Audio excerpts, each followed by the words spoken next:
今次分享15個日本人嚴選嘅賞櫻地點，會喺呢5個熱門嘅地區揾出日本人票選嘅頭3位，再分享幾個特別嘅櫻花體驗。咁我哋而家即刻嚟樂遊日本。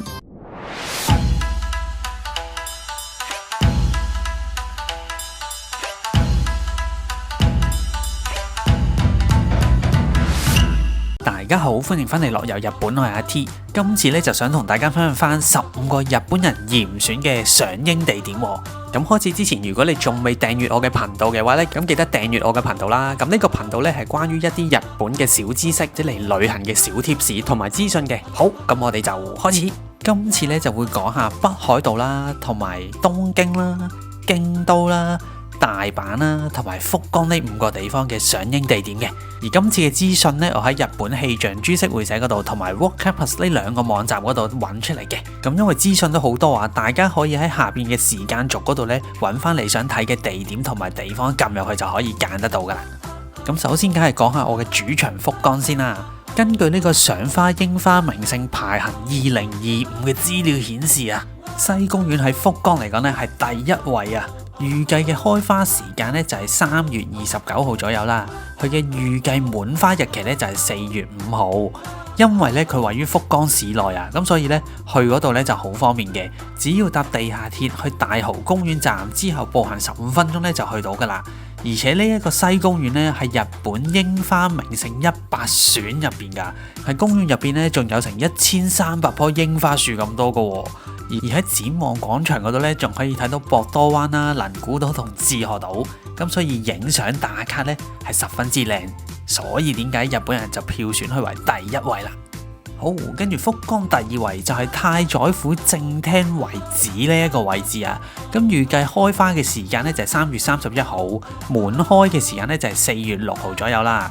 咁呢一個地方咧係位於太宰府噶，咁所以咧我哋可以搭西鐵天神大茂田線去到都府樓前站呢一個站嗰度咧，行15分鐘就去到噶啦。咁呢度除咗睇櫻花之外咧，都仲好有歷史價值噶。呢度係太宰府市嘅太宰府正廳嘅歷史遺址嚟噶。直情喺內度咧，喺奈良時代啦、平安時代咧，佢係作為各國嘅談判窗口嘅政府機關嚟嘅。咁而家咧嗰個遺址咧就冇咗嗰個建築物噶啦。咁但係佢周圍咧就種咗100棵嘅櫻花樹。咁所以開花嘅時候咧，你見到太宰府嘅景色，再加埋呢個歷史嘅遺跡咧，2個加埋嚟打卡咧，就好有意境啦。好，跟住就第3位就係呢個白野江植物公園啊。咁佢咧係位於北九州噶。咁佢預計開花時間咧就係4月1號，預計滿開咧就係4月8號左右啦。咁呢個植物公園入邊咧有一棵樹齡500年嘅原指定天然紀念物啊，就叫做佐藤櫻啦。咁佢除咗呢一棵大嘅樹之外咧，仲有其他唔同品種嘅櫻花樹噶。咁而最早開嘅河津櫻咧，咁就會早啲開，大約2月中咧，其實佢就已經開花噶啦。咁因為佢有好多棵唔同種類嘅樹啊，咁所以佢會由2月開始，差唔多去到4月尾咧都有櫻花睇噶。咁所以個花期咧變咗就比較長，而且佢滿開嘅時間咧仲有條櫻花隧道咧，咁所以大家咧就可以喺嗰度影一啲靚相啦。不過佢就冇咁方便啦，就要搭 JR 去到門司港站，跟住再轉巴士去到白野江二丁目停留所嗰度落車，再行2分鐘嘅。而且呢一度咧係有收費㗎，一般人咧就收300yen啦，中小學生咧就150yen，小學生以下咧就係免費嘅。講完福岡頭3位，我哋就講翻東京嘅頭3位啦。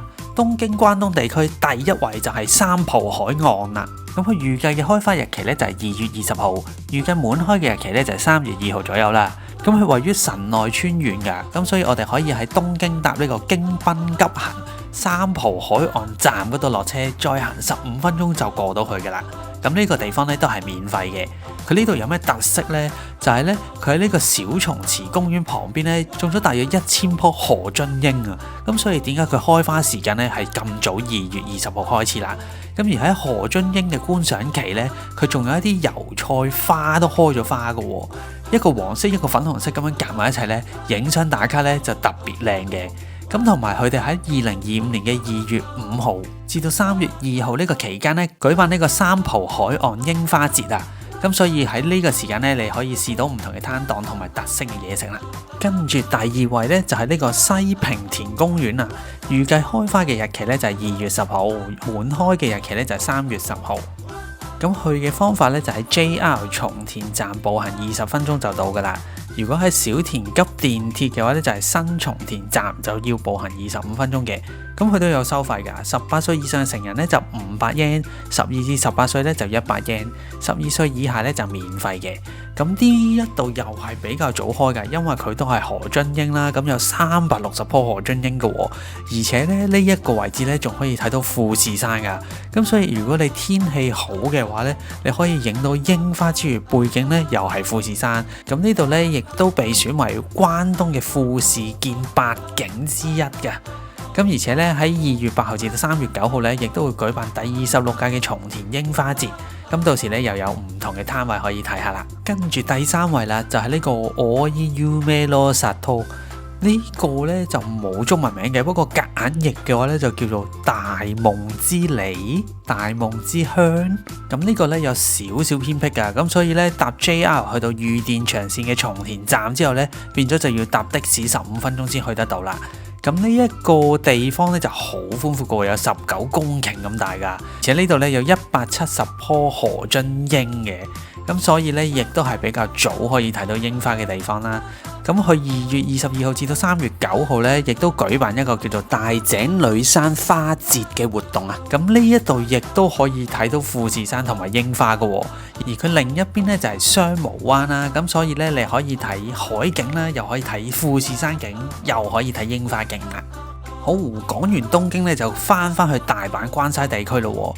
第一位就係呢個造幣局嘅櫻之通啊！咁呢個造幣局咧就係大阪市北區嘅，咁所以咧我哋搭呢個地下鐵京阪電鐵天滿橋站落行15分鐘左右咧就去到噶啦。呢個都係免費可以去得到嘅。咁佢呢一度咧有560米咁長嘅櫻花通道啊！咁而且呢度咧有成140個唔同品種嘅櫻花喎。咁佢有340棵櫻花㗎，咁所以咧佢亦都咧被選為櫻花名所100選入邊嘅。咁而佢呢度嘅其中一個櫻花品種咧就係白松櫻啦，咁就比較遲開花㗎。咁所以咧4月1號至4月13號左右啦，都可以睇到佢嘅櫻花啦。第2位就係呢個花博紀念公園啦。佢嘅開花時間咧就係2月20號至到去滿開嘅日期咧就係4月3號，咁都比較長時間可以睇到櫻花㗎。咁呢一個地方咧亦都喺大阪市入邊嘅，咁可以搭呢個 Osaka Metro 即係大阪市高速電氣軌道啊，學建綠地站，跟住步行5分鐘咧就去到㗎啦。咁呢個咧都係免費入場嘅。咁呢度嘅櫻花咧都係2月尾咧可以嚟睇到呢個河津櫻嘅。咁除咗河津櫻係首先開之外咧，跟住咧佢仲有幾隻櫻花嘅喎，好似亞龜櫻啊、陽光櫻啊、染井吉野櫻啊等等唔同嘅花咧，因為佢哋開花時間唔同啊，咁所以咧你嘅賞花期咧就可以拉到更加長啦。特別係咧園入邊咧嘅染井吉野櫻咧係有成1100棵咁多啊，咁所以大家嚟到嘅話咧就大把櫻花俾你睇啦。嚟到第3位啦，就係呢個柱之江公園啊。咁呢度開花嘅日期咧又係2月20號至到4月3號滿開嘅。咁呢度我哋亦都可以搭呢個 Osaka Metro 啦，去到呢一個柱之江公園站，行5分鐘就到噶啦，都係免費嘅。咁呢一度咧就可以睇到呢個韓非櫻同埋呢個大島櫻同神代櫻。咁因為佢都有唔同嘅櫻花品種啦，咁所以咧佢個花期咧都係比較長嘅，由2月尾咧去到4月頭都可以睇得到噶。講完大阪之後咧，亦都要講下京都喎。京都第一個冠軍位置咧就係呢個電水路啊，咁佢都係河津櫻嚟㗎，咁所以咧都係2月20號至到3月13號左右滿開啦。跟住我哋可以搭呢個京阪電鐵，搭呢個京阪本線去到呢個叫做電站，跟住行10分鐘左右咧就可以去到噶啦。咁喺呢度咧有大約300棵嘅櫻花啦，其中200棵咧係河津櫻咧，沿住呢個河川嗰度種植嘅。咁當去到櫻花尾期呢個櫻吹雪嘅時間咧，咁啲櫻花花瓣咧就會跌晒落去個水面上面啦。咁其實都會好靚嘅喎，成條河咧都係粉紅色咁樣噶。跟住就到第二位啦，就係呢個七谷村啦。咁佢預計開花嘅時間咧就遲啲，就4月6號。咁佢滿開咧就4月12號左右啦。咁呢一度咧你就要搭 JR 嘅龜岡站，落咗車之後咧就要搭呢個龜岡市嘅ふるさと巴士啊。咁跟住咧就喺呢個七谷村停留所嗰度落車就到噶啦。咁呢度咧有被譽為櫻花名勝嘅美麗散步景點啊。咁因為咧佢有成1公里長嘅路啦，咁有成1500棵櫻花咧盛開咗嘅，咁所以咧係一個櫻花嘅林蔭大道咁樣啊，係首屈一指嘅賞花名勝地啊。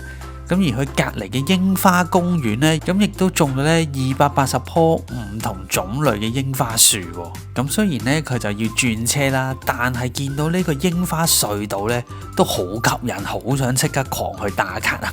跟住就到第三位啦，第三位就係呢個醍醐寺，預計開花嘅日期咧就係3月尾啦，3月31號至到4月10號左右滿開嘅。咁搭京都市營地下鐵去到呢個醍醐站，落咗車之後咧行10分鐘左右咧就去得到噶啦。咁呢度咧亦都係日本櫻花名所100選之一嚟噶。咁而且呢度咧歷史悠久嘅喎，醍醐寺咧就874年建造噶。咁境入邊咧都有國寶5重塔啦、金堂啦，咁呢啲歷史建築物嘅。咁由平安時代開始咧，呢度就已經被稱為花之醍醐咯。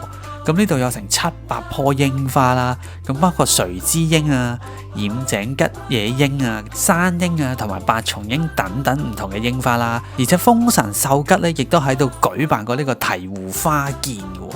咁呢度每年嘅4月第2個禮拜日咧，亦都會再現當時嘅盛況啦。咁所以咧就會舉行呢個豐太閣花見行列嘅活動啦。好，講完京都咧就講北海道啦。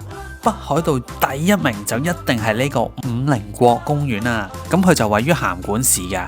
咁我哋喺函館站前電車站呢一個位咧，再乘搭呢個市電，跟住就可以喺呢個五稜郭公園落車，行15分鐘左右咧就去得到噶啦。咁佢預計開花日期咧就遲啲噶，因為北海道比較凍啊嘛。咁佢就4月26號，滿開日期咧就大約係5月1號左右啦。